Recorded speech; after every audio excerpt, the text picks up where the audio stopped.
జీవితాన్ని మనం చాలా వరకు నాశనం చేసుకుంటున్నాం, వృధా చేసుకుంటున్నాం, పాడు చేసుకుంటున్నాం. ఎవరో వస్తారు, మేము కాదు, నేనింతే, నా కర్మ, మా గదింతే, నేను ఆడదాన్ని, నా ఇంతే, ఏమి లేదు.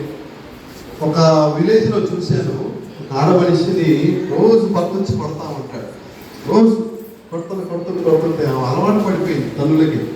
అలవాడిపోయి బాడీ ఎలా అయిపోయిందంటే ఒక మెషిన్ అయిపోయిందా. ఇక రాగానే బాడీ ఎట్లా ప్రిపేర్ అవుతుందా, కొట్టురా ఇదేమా అయిపోయిందా. అంటే బాడీని అంటే షేప్ చేసుకుంది ఆమె కఠినముగా.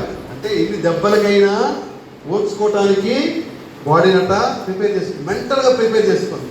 అంటే భరించడానికి, సహించడానికి ఆ బాడీని అలా ప్రిపేర్ చేసుకున్న ఆ వ్యక్తి పైకి రావటానికి కానీ, ఎదుర్కోవటానికి కానీ, జయించడానికి కానీ